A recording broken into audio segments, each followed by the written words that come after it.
네, 뉴욕 증시는 조금 어수선하게 뉴 어닝 시즌의 정점을 통과하고 있는 구간입니다. 이 종목 하나 때문에 시장이 이렇게 많이 흔들렸거든요. 또 한 번 시장이 녹아내렸습니다. 특히 기술주들의 타격이 컸는데 저희 최현재 전문가와 함께 내용들 짚어드릴게요. 전문가님 어서 오십시오. 안녕하십니까? 예상을 했는데 뭐 전교장에서도 정말 충격파가 어마어마했습니다. 메타가 지금 분위기를 많이 흐렸는데 포인트 먼저 짚어볼까요? 예, 전체적으로 어제는 메타의 충격이 전체적인 기술주에 대한 우려로 번지면서 3대 지수 모두 급락을 했는데요. 다우가 1.4% 하락, 나스닥이 3.7% 하락, S&P 500이 2.4% 하락했습니다. 종목별로 보면 알루미늄 기업인 알코아가 6% 상승했고요. 그다음에 체크포인트 소프트웨어 테크놀로지라는 소프트웨어 기업이 있는데 2.4% 상승. 그다음에 버바이어 테크놀로지라고 있는데 1.3% 상승했습니다. 그다음에 에브비가 1.5% 상승했는데요. 실적을 발표했는데 실적 가이던스가 예상치를 상회하면서 상승했습니다.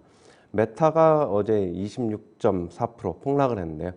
JP모건에서는 광고 사업이 둔화되고 있고 메타버스에 지금 막대한 투자하고 있는데 성공 여부는 좀 불투명하다라고 얘기를 하고 있습니다. 비중 확대에서 중립으로 하향 조정했고 목표 주가는 385달러에서 284달러로 하향 조정했는데 JP모건뿐만이 아니라 모건스탠리, 골드만삭스, 뱅크 오브 아메리카, 키뱅크 모든 IB들이 전부 다 목표 주가를 하향 조정했습니다. 그다음에 T모바일이라고 5G 기업이 있는데 10.2% 급등을 했는데요. EPS가 컨센서스를 상회했고 그 다음에 가이던스 예상을 상회하면서 급등을 했습니다. 그 다음에 신규 실업수당 청구 건수가 23만 8천 건으로 집계가 됐는데요. 2주 연속 감소했고 시장 예상치로는 24만 5천 건이었습니다. 골드만삭스는 올해 실질금리가 계속 상승하면서 성장률을 압박할 것이다 라고 얘기를 하고 있는데요.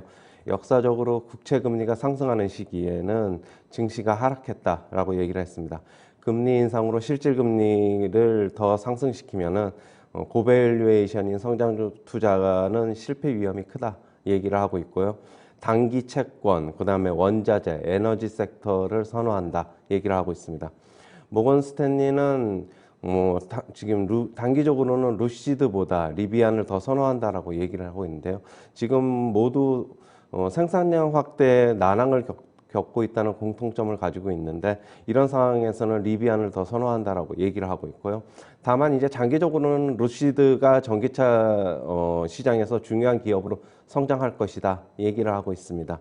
에버코어 증권에서는 S&P 500이 지금이 바닥이 아니고 3,800까지 더 하락할 수 있다 얘기를 하고 있습니다. UBS에서는 유가가 지금 $100를 예상하고 있는데요. 지금 브렌트유 가격 기준입니다. 어제 이제 WTI 기준으로는 $90를 넘어서면서 7년 만에 처음으로 $90를 넘어섰습니다. 네.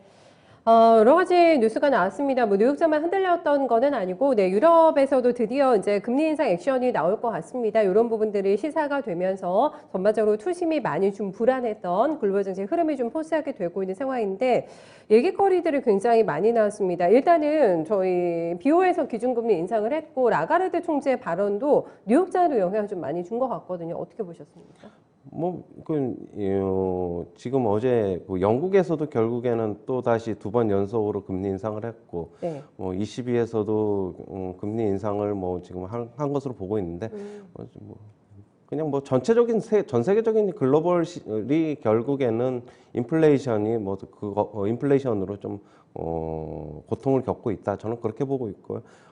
지금 정책 금리가 지금 너무 낮으니까 어느 정도 지금 일정 부분 인플레를 잡기 위해서 계속적으로 금리를 올릴 것으로는 저는 보고 있습니다. 네, 결국에는 금리 인상 스텝을 밟아 나갈 거는 명확한 것 같습니다. 이게 선진국에서 이제 아주 뚜렷하게 포착이 되고 있기 때문에 어떤 빅머니들의 이동을 잘 확인해 보시면서 저희도 이제 이 부분에 적용해서 전략을 좀 세워봐야 될 것 같고 이렇습니다.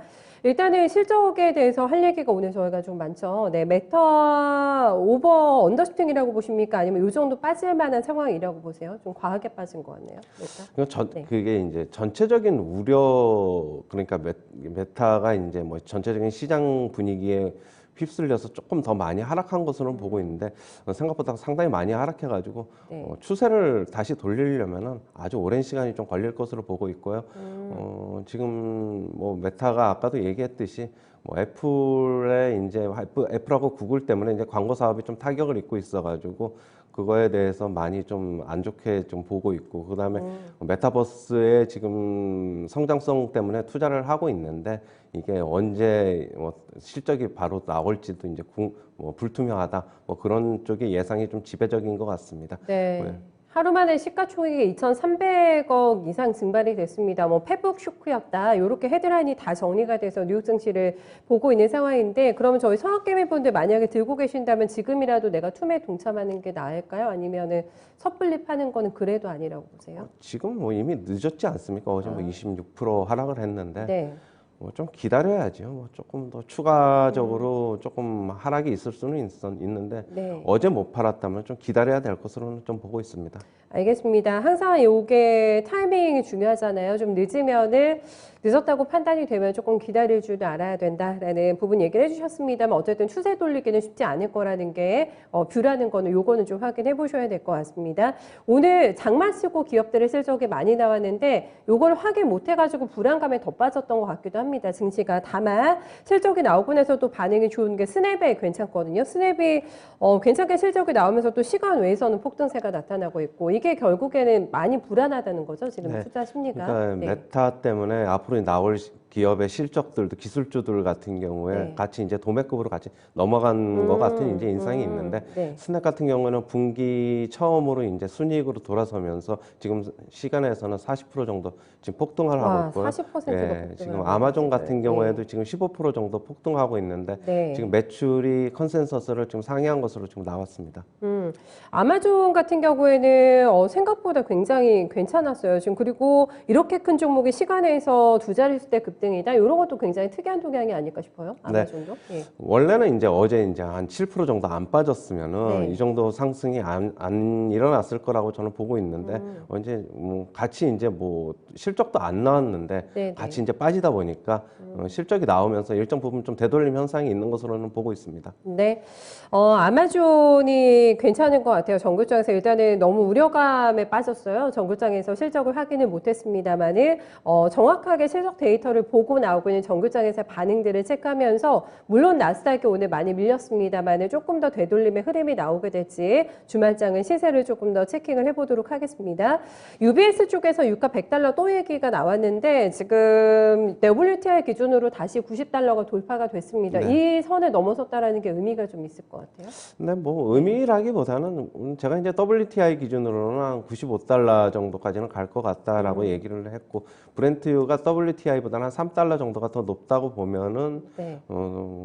지금 뭐 브렌트유도 결국에는 $100 근처까지도 갈 수 있을 것이다, 지금 전망이 나오고 있는데, 네, 어제 네. UBS에서는 브렌트유 기준으로 $100를 전망을 한 거고, UBS에서 유가를 상향 조정한 거는 다른 IB보다는 지금 현재 좀 늦은 감이 좀 있고요.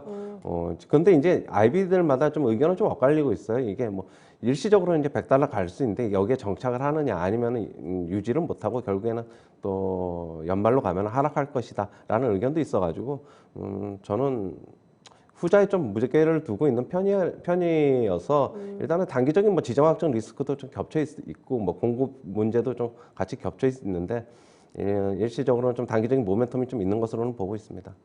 네, 그래서 뭐 또 에너지 섹터에 대한 뷰가 좋다라는 부분도 앞에서도 월간 시각을 정리해 주셨는데, 유가는 당분간은요, 네, 단기적으로는 상방 가능성도 보고 있는 상황이고, 인플레 다 베팅할 수 있는 주식들이 강해가지고 식료품 가격도 지금 11년 만에 최고치고, 뉴스 접하셨겠습니다만 설 지나고 나서 물가 되게 많이 올라가더라고요. 그리고 체감 유가는 아마 $100 돌파된 것 같기도 하고 이러실 것 같은데, 계속 인플레 좀 베팅할 수 있는 주식들이 유리하겠습니까? 어떻게 보세요? 뭐 아주 일부분인데 네. 그게 뭐 계속적으로 갈지도 저는 솔직한 얘기로 좀 의문스럽고. 그러세요? 네. 뭐 인플레 지금 소비재 관련 기업들이 뭐 일정 부분 괜찮은 기업들이 있는데, 네네. 뭐 코스트코 같은 경우에는 좋은 실적을 발표했는데도 어제 불구하고 어제 좀 하락했다고 보면은 저는 인플레 관련해서 안전한 주식은 결국에는 없다. 뭐 일부 원자재 관련 빼고는 네. 없을 것 같다라는 게 제 개인적인 의견입니다. 네, 알겠습니다. 원자재 쪽도 구별을 해야 되겠습니다만 일단 유가 상승에 조금 더 같이 궤를 같이 하면서 올라갈 수 있는 종목들도 한번 찾아보시는 것도 괜찮을 것 같습니다. 널뛰기 장세가 다시 한번 연출돼가지고 우리 증시도 오늘 조금 불안하게 흐름이 나올까요? 뭔가요? 미국 선물 지수 영향을 좀 받을 것 같은데요. 예. 뭐 일단 나스닥 선물이 괜찮으면은 어느 정도 좀 뭐 선방할 수 있을 것 같고, 아니면은 선물 지수가 또 안 좋게 나오면은 좀 큰 폭의 좀 하락도 있을 것 같아가지고 네네. 일단 나스닥 선물 지수를 좀 봐야 될 것으로 좀 보고 있고요. 지금 시간에 거래해서 아마존이 상승하고 있는 것을 보면은 나스닥 선물이 괜찮을 것으로 보이고 있어가지고 그렇게 아주 큰 폭의 뭐 오늘 미국처럼의 하락은 없을 것으로는 좀 보고 있습니다. 네, 저희가 벌써 연휴 끝나고 이틀밖에 안 되는데 금요일이지 않습니까? 이제 주말장을 맞이하게 되는데 특별히 뭐 포지션 정리 안 하고 오늘 그냥 시장 좀 관망으로 보세요, 전략은 그러면? 예, 일단 포지션 예. 정리는 좀 하지 마셔야 그래요? 될 것 예. 같고요. 우리가 이제 통상적으로 보면은 약세장, 그러니까 전체적인 시장이 약세장으로 가면은 네. 주말에 포지션을 좀 정리해야 되고, 뭐 강세장이면은 주말에 좀 끌고 가는 경향이 있는데 지금은 오늘 같은 경우에는 뭐 지금 원래 약세장이지만은 지금 시간에 거래해서 어떻게 나올지를 좀 몰라가지고 좀 일단 좀 관망으로 좀 보고 있습니다. 일단. 네, 알겠습니다. 그렇게 오늘장 저희 준비해보면 될 것 같아요. 수고 많으셨습니다. 네, 고맙습니다. 감사합니다. 네, 지수 선물, 미국의 선물 시장의 움직임에 장중 영향을 많이 받을 것 같다 체킹해 주셨어요. 네, 지금 현재로는 일단은 나스닥의 반등은 없습니다. 지수 선물 2% 넘게 하락하고 있는 상태고요. 지금 S&P 500도 1.2%, 다우 선물도 한 0.9%가량의 내림세가 확인이 되고 있습니다. 다만에 장 마치고 나왔던 기업들의 실적이 예상외로 조금 강했기 때문에 이 부분은 긍정적으로 영향을 미칠 수 있지 않겠냐, 이렇게 좀 예상해 주고 있는 상태고요. 주말에 미국에서는 비농업 부분의 고용 지표가 발표가 됩니다. 이런 부분들, 그리고 오늘 우리나라에서는 거리두기 조정안과 관련해서 다시 발표가 있을 예정인데 이런 굵직한 이슈들 잘 체킹해 보시면서 변동성이 클 수 있는 오늘장에 대비 좀 해 보셔야 될 것 같아요. 네, 최현재 전문가와 함께 했습니다.